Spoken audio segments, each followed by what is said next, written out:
Ciao, oggi siamo a Villa Santina, siamo venuti a fare la ferrata Farina del Diavolo. È una ferrata di recente costruzione, a meno di un anno, e ho letto molto bene, belle recensioni, dicono sia divertente e quindi oggi siamo venuti a provarla.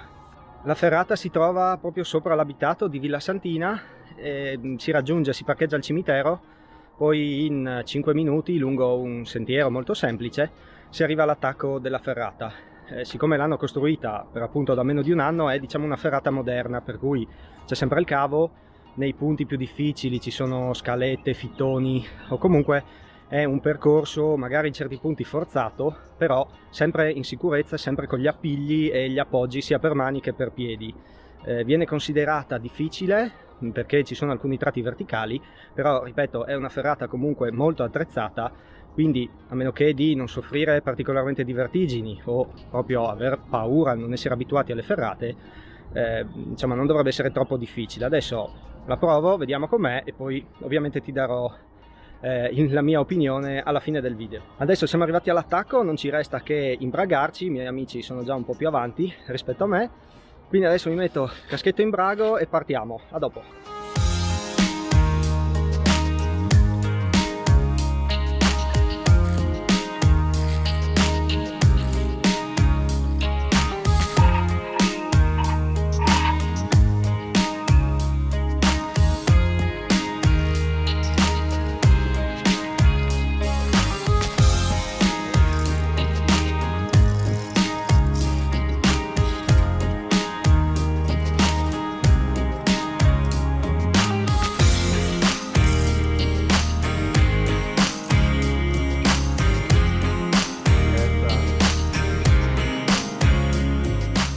Allora, dopo mezz'ora circa abbiamo fatto il primo pezzo e siamo arrivati nel tratto, uno dei due tratti un po' più fighi, un po' più interessanti di questa ferrata, ovvero il ponte tibetano, che è qua dietro, là dove c'è la bandiera.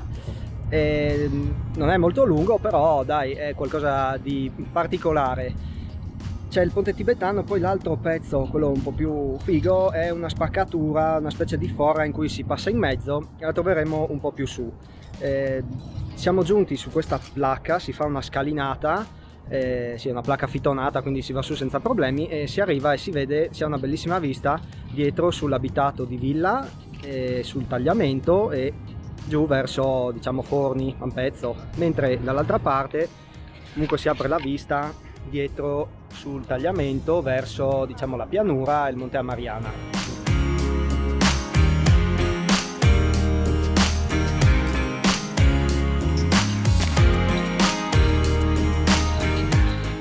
In realtà il ponte tibetano non fa parte del percorso della ferrata, ma è una piccola deviazione per avvicinarsi a dove cade l'acqua della cascata della Farina del Diavolo.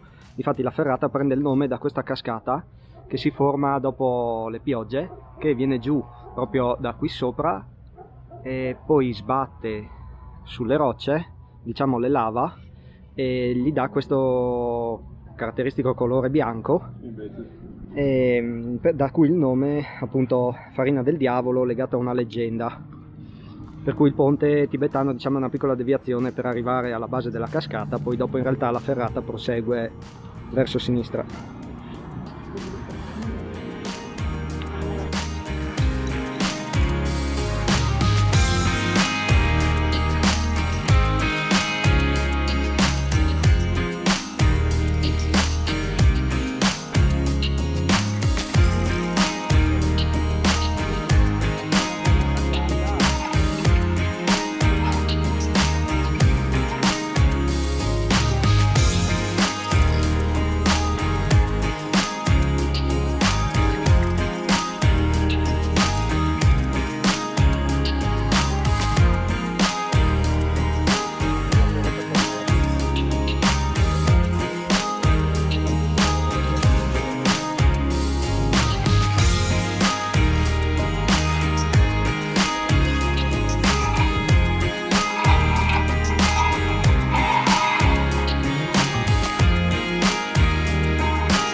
Abbiamo terminato la ferrata, noi alla fine ci abbiamo messo 2 ore perché ci siamo fermati a fare le foto, un po' a guardare, un po' i video, quindi insomma ce la siamo presa con calma. Comunque il tempo di percorrenza dovrebbe essere sull'ora e mezza, poi se uno è abbastanza bravo che riesce ad andare su abbastanza velocemente, probabilmente in un'ora la si fa. Comunque diciamo con calma, fermandosi, foto, pausa ogni tanto, in 2 ore si fa. Adesso abbiamo preso il bivio, in 5 minuti andiamo fino all'abitato di Lauco, vediamo se troviamo un bar, ci beviamo una roba, poi dopo torneremo indietro su questo sentiero e prenderemo una vecchia traccia, una vecchia mulattiera che collegava Villa Santina con Lauco e che ci permette di tornare giù sotto a Villa Santina e poi di tornare al parcheggio del cimitero dove abbiamo lasciato l'auto.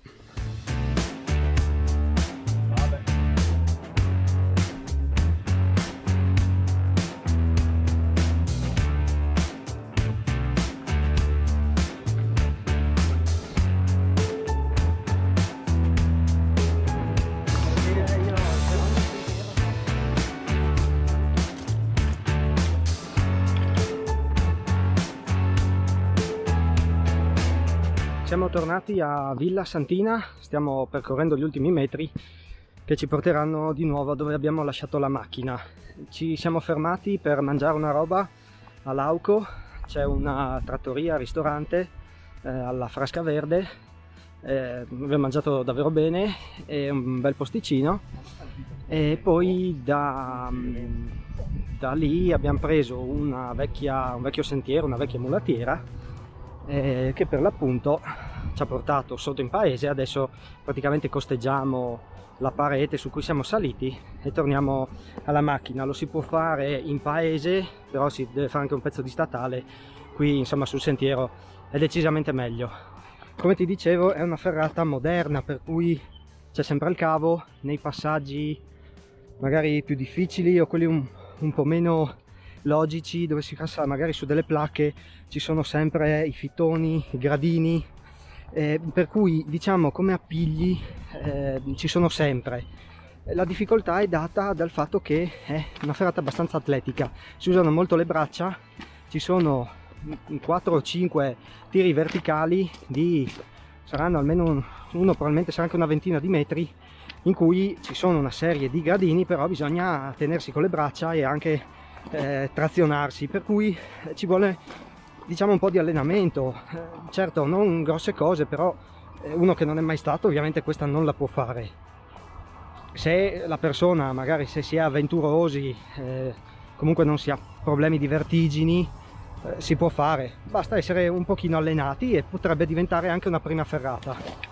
Chi invece è già esperto di sicuro si diverte, perché si può progredire anche abbastanza velocemente ed è sicuramente un buon allenamento per la bella stagione. Difatti questa ferrata è a bassa quota, Villa Santina sono circa 300 metri sul livello del mare e Lauco 600 metri, per cui si può fare anche d'inverno, a meno che non ci sia la neve, ma insomma qui la neve viene un paio di settimane all'anno, dopo si scioglie abbastanza velocemente, per cui a meno che la cascata non sia in piena o non ci sia ghiaccio e molto freddo, questa ferrata si può fare anche d'inverno, per cui può diventare un ottimo allenamento in vista della stagione estiva.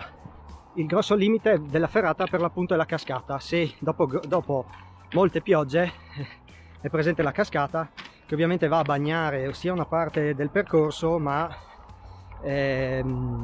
quindi bagna la roccia, per cui rende più difficile la ferrata, e poi c'è un punto in cui si passa molto vicino e quindi si verrebbe bagnati proprio dall'acqua, per cui bisogna prestare attenzione a questa cosa. Magari quando piove la cascata si esaurisce abbastanza velocemente, però sì, quindi è meglio non andare poche ore dopo che ha smesso di piovere, ma lasciar passare mezza giornata. Allora adesso davvero ci mancano pochi minuti per tornare all'auto, quindi spero che il video ti sia piaciuto, lasciami un commento e se vuoi qualche curiosità fammi una domanda sotto nei commenti.